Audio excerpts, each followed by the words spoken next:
Hi, this is Doc Strange with Selig Film News at the Oak Cliff Film Festival, and today we're talking to Jay Gormley, the writer, producer, director of Also ran cable, craft services. for the short Odds or Evens. Yep. And tell us a little bit about it. Well, I wanted to do a film that had consequences. I'm a big fan of P.T. Anderson. One of my favorite films is Magnolia. Okay, and the beauty of Magnolia is that it's all these detached stories that appear to have nothing to do with each other, but yet at the end they kind of intertwine and they come together. And I think P.T. Anderson is such a great master at that. And so I love those kind of stories. I wanted to do a story that someone's actions had consequences for somebody else's their life, and but at the same time I wanted them to be two perfect strangers. And so our two main characters are perfect strangers, but in the end, consequences brings them together. And our star is Charlie Baker.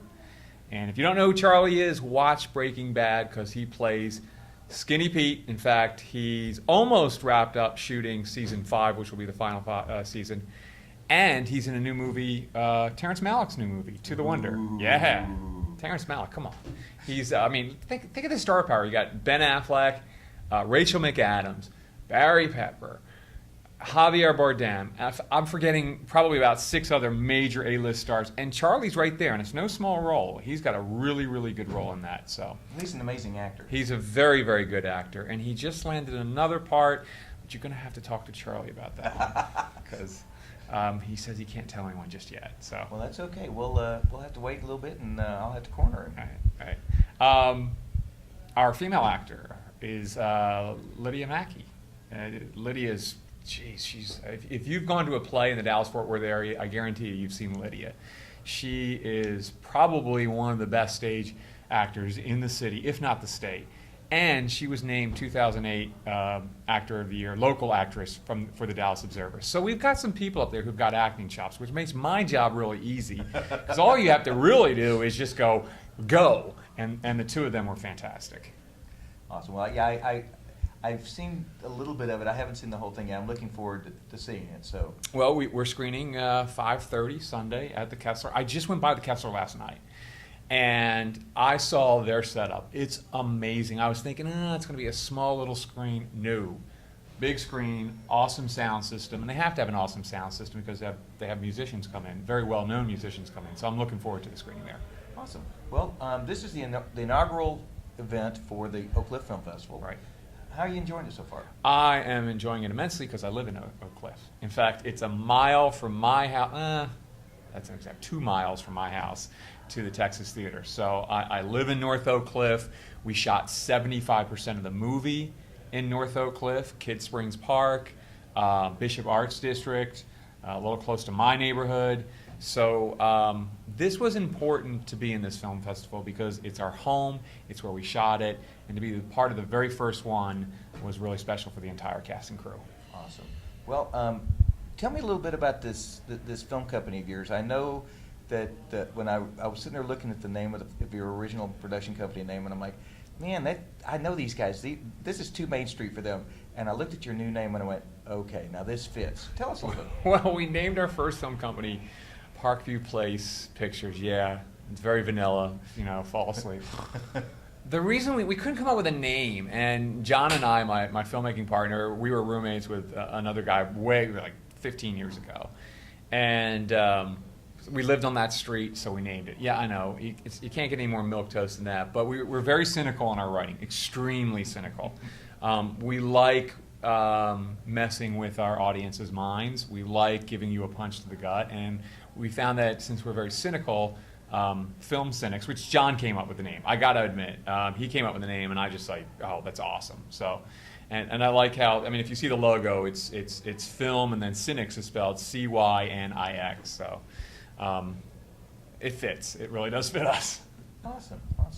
Well, what do you have any project coming out? I just finished writing a TV pilot called Fratlines, and it's about a group of college students in the 80s who fall on tough financial times, and so they hatch a plan to form a fraternity as a mere front to run an organized crime ring, to pay. But the crimes they commit, everything from running drugs to, let's just say what they're doing is certainly not on the up and up, but their drug ring and their organized crime ring soon expands beyond the university and the students, and they soon become one of the city's largest drug operations or organized crime. But when you think about it, and people go, well, did you get the idea from TCU? No. I wrote this about a year ago and then went back to it about 4 months ago and started, because TCU had those arrests and so forth. It had nothing to do with it. I've always had this idea. That's all the rage right now is, middle America turning to crime to make ends meet.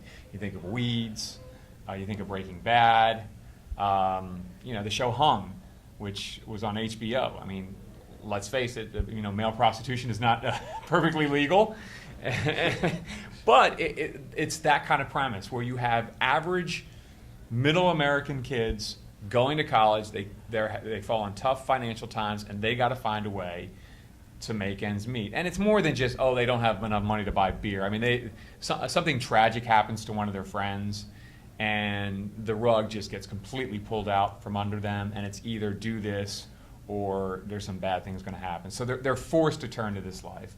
And so they run this organized crime operation out of their fraternity house. Awesome. That sounds like a lot of fun. I'm looking forward to that. Yeah, I'm writing it right now. I'm going to dive into episode 2 and episode 3. I'd like to have like 6 or 7 episodes. To be honest with you, I want to try to sell it. I don't know if I'm necessarily going to do this. So, it's when you go to Hollywood with a project like that, it's better to have more episodes than less, because you give them the first episode and they say, we love it, now what do you have? So I don't want to get into that pitfall where I don't have enough for them. So I'm going to write about 5 or 6 more episodes. John Venable, my filmmaking partner, he is working on webisodes. And all I'll tell you is it's hilarious. He one time dressed up as a Teletubby. I'm not kidding you. He bought the suit. He bought a big foam yellow suit, right? Went to the Halloween party. They loved it. So he came up with an idea of a Teletubby, all grown up, who's completely disgruntled. I mean, hates life. It's like, you ever see Curb Your Enthusiasm? Imagine Larry David in a Teletubby suit. And he hates life. He basically just sits around, drinks a lot of beer, does some things he doesn't need to be doing, that kind of stuff. It's very funny, it's very Curb Your Enthusiasm, yet it's a Teletubby. And it's funny. That's all I can say. I remember seeing a clip of that. Yeah. And doesn't he have like an ex-wife or an ex-girlfriend that he's determined to get back? Yeah, he has an ex-girlfriend, and it's like the child star who's grown up, what did VH1 used to do? The Behind the Music or True Hollywood Story. It's the same thing. It's a Teletubby all grown up who's just really upset and mad at the world, and just so full of anger and disdain, and he's a mean cuss, as they say here in Texas. But he's funny, and he's just full of sarcasm, and it's hilarious. It's absolutely hilarious. Awesome. Well, I know you have as far as the film world is concerned, you have a secret identity that's not too secret because you're on television on a regular basis. Oh, yeah. I most people recognize me because I work for Channel 11 News. I report for the 10 o'clock news. I've been doing that for now almost 15 years. And I love Channel 11. I've been able to cover some really cool stories. Some very depressing stories. I covered 9/11 when the towers came down. They sent me to New York City for that, and I was at Katrina. I had the very fortunate opportunity to sit down with President Barack Obama. I did a one-on-one with him on his airplane. So. And I'm not trying to quote my resume. It's because of Channel 11 and because of the opportunities that the station has given me. I've been able to do these tremendous stories. So I owe a great deal to them. And people say, well, if you're in news, what gives you the right to do films? You didn't go to film school. But every day, if you watch one of my stories, it's a 2-minute short film. And I've got to keep you engaged in my story. If you're going to flip the channel, you have a remote in your hand, and if my story's not engaging, you will flip to another station. It's the same thing with a short film. You might walk out if it's not engaging, or you might just start yapping with someone else.